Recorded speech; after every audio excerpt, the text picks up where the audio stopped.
You guys, welcome to season 2, episode 16 of Talk with Money. I'm so excited. We got so much planned for y'all today. We're talking about everybody from that girl that we don't know.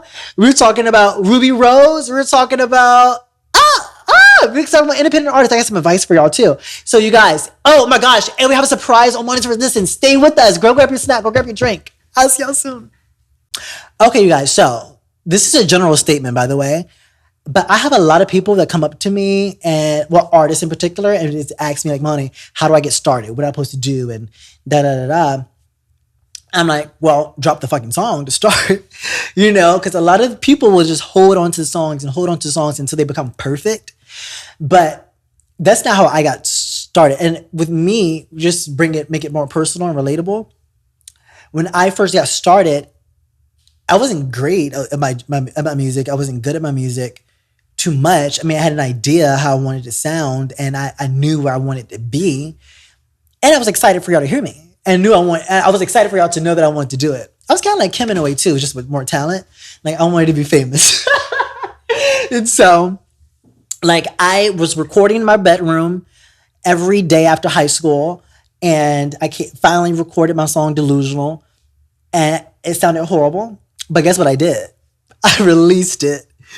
And I put it on SoundCloud.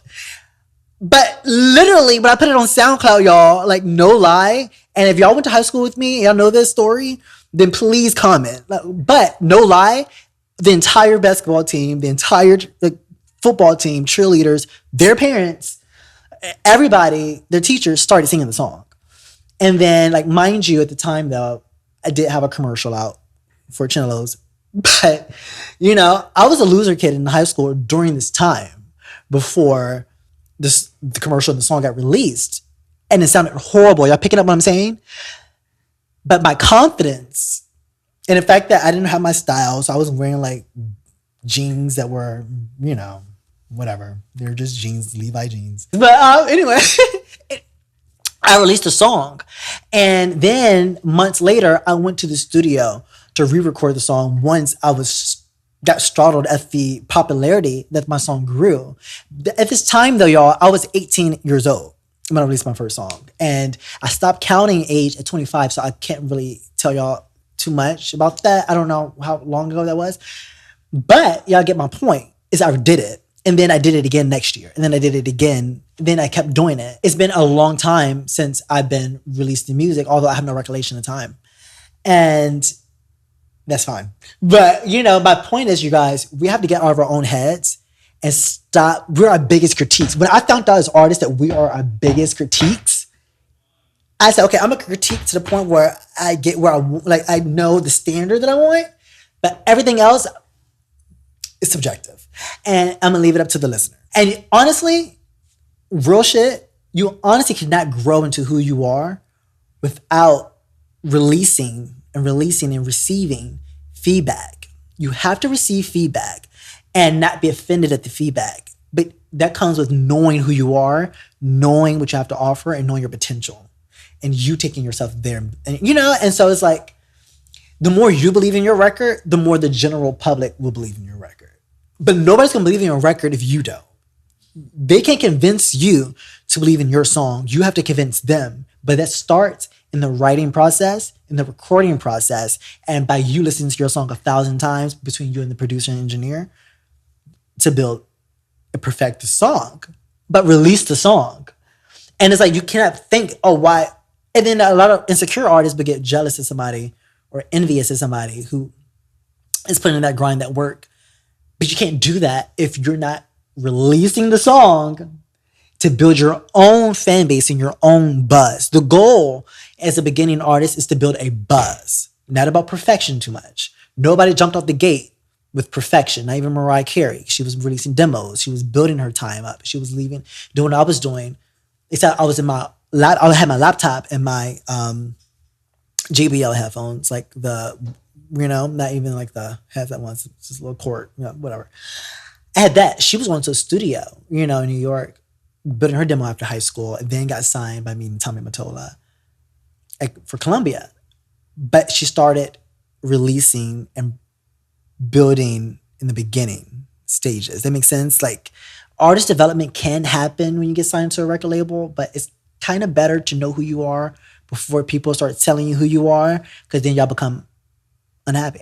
Y'all become stifled. And it's like I check in with people, and like, just because I don't, first of all, I'm so focused on myself, to be very honest. It must be an Aries thing, but I'm so focused on myself that I don't have time. And even if I think about reaching out to you, I don't have time for it. And I told this person verbatim, like, I'm checking in with you to ask you if you did the song and you're still in the same place and it's been 2 weeks. Writer block is a thing, for sure. But you guys, there's nothing wrong with picking up the phone and asking someone their opinion. And I did that for a long time with my closest friends, like calling them and asking their opinion about the song, listening to their feedback. And if they didn't like it, like, I don't like this. You shouldn't release that. And I thought, and if I felt confidently about the track, Pop Stars, my song Pop Stars is a good example, I'll just go ahead and fucking release it. Like, for so long, before I released the song Pop Star, my close friends were telling me not to do it. And this is also before I had my first show, my first own show with my own name. They told me not to do it. And I released it. I went on a limb and I did it. I promoted it. And it's actually a lot of people's favorites of mine. And it actually goes hard in the club. And the bass and everything else, my vocals be rocking. And it's translated to where I'm at right now to remind me. I go back to that song to remind me who I am. So you never know what you write today might help your future tomorrow or might help somebody else. But you won't know unless you release it. If you keep it in the computer, you keep it on your phone, please don't record music from your phone. I mean, if that's the only thing you can afford to do, I get it. But let's graduate. But, you guys, and that's just being realistic.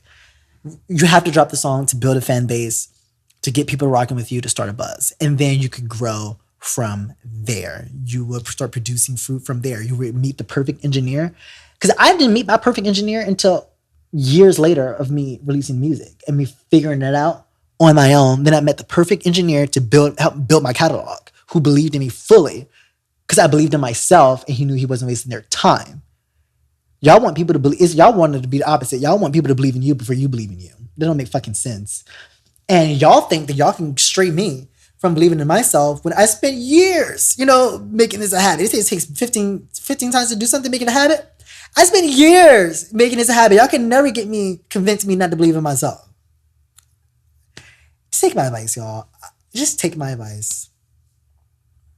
Drop the fucking song.